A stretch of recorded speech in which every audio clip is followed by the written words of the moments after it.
Chapter 8. Deleted Digits. Alex scrolled through his phone, his thumb hovering over Mia's name. Mia, do not answer, it read, a self-imposed warning he'd added after his last desperate attempt to reach her a few weeks ago. He hadn't dared to change it, couldn't quite bring himself to erase even that small vestige of her presence from his digital life. He knew he shouldn't call.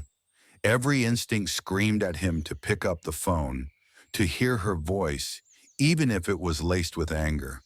He wanted to apologize, to explain, to beg for forgiveness, even though he knew none of it would make a difference. He'd already shattered their world, and any attempt to piece it back together would only result in more shards, more pain.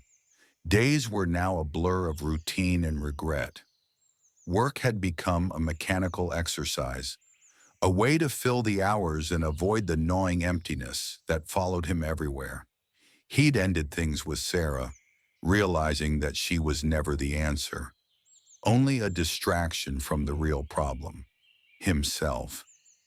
He'd sought freedom, but all he found was a different kind of cage, one built of his own making. He glanced around his apartment. It felt cavernous without Mia's presence, sterile and devoid of the warmth she had brought.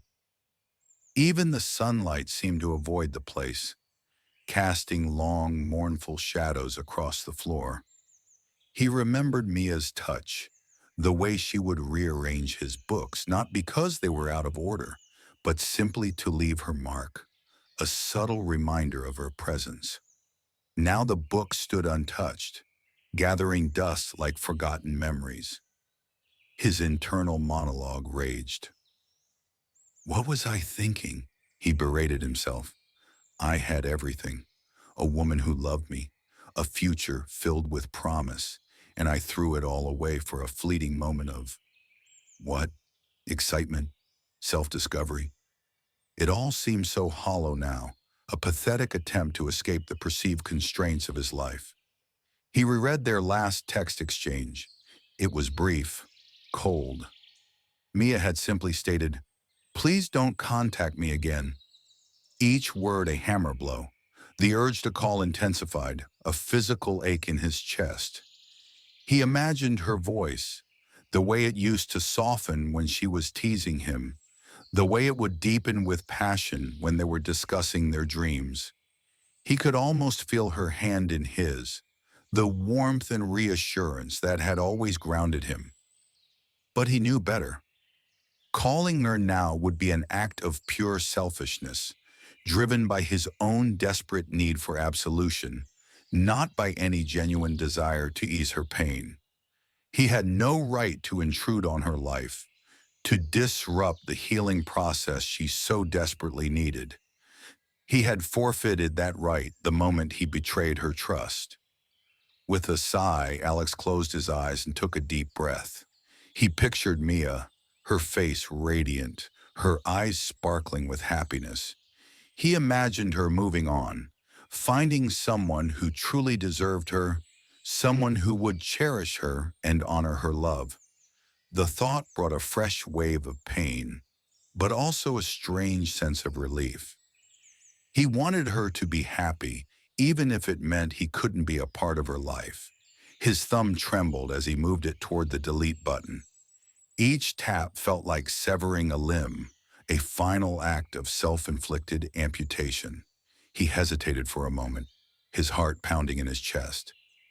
This is it, he thought, the end of an era. He pressed the button. A confirmation window popped up. Delete contact. He closed his eyes again, picturing Mia's smile, the way she would tilt her head when she was listening intently, the warmth of her embrace.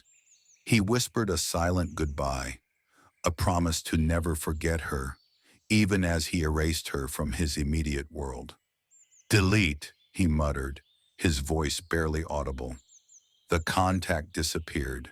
He stared at his phone, his face illuminated by the cold, harsh light.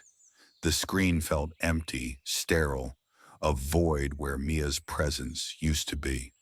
He had severed the last tangible link between them, a digital guillotine that had finally brought their connection to an end. A wave of nausea washed over him, followed by a profound sense of emptiness.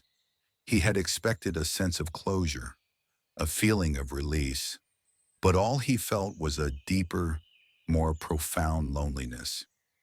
He had removed her number, but he couldn't erase her from his memory, from his heart.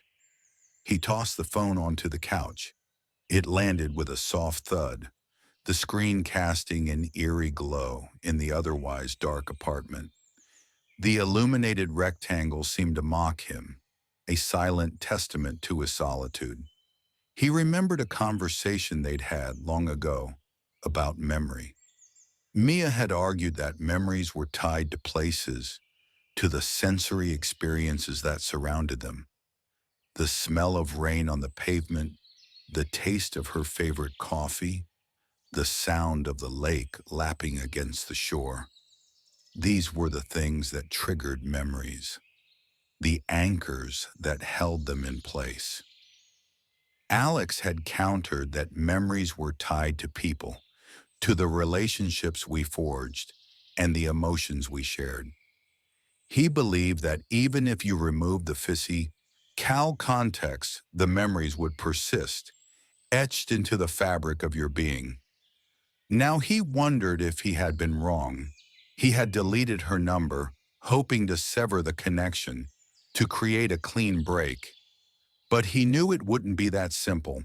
The memories were still there, vivid and alive, haunting him with their beauty and their pain. Maybe he thought deleting her number wasn't about erasing the memories, but about protecting them. Perhaps he was trying to shield them from the inevitable decay that came with time and distance. By severing the connection, he was preserving the memories in their purest form, untainted by the bitterness of betrayal and the sting of regret. He stood up and walked to the window, staring out at the city lights. They twinkled in the distance, a million tiny beacons of hope and despair. He wondered if Mia was looking at the same lights, if she was thinking of him, even for a moment. He knew he had a long road ahead of him, a journey of self-discovery and redemption. He didn't know if he would ever find forgiveness, either from Mia or from himself. But he knew he had to try. He had to learn from his mistakes, to become a better person, to honor the memory of the love he had lost. He turned away from the window and walked back to the couch. He picked up his phone and stared at the blank screen. Mia's number was gone, but her memory remained etched into his heart, a constant reminder of the promise he had broken and the love he had betrayed. He knew he could never truly erase her, and maybe he realized he didn't want to. She would always be a part of him, a reminder of the man he once was and the man he hoped to become. He had hoped that deleting the digits would delete the memories, but all it had done was illuminate the darkness he now faced alone.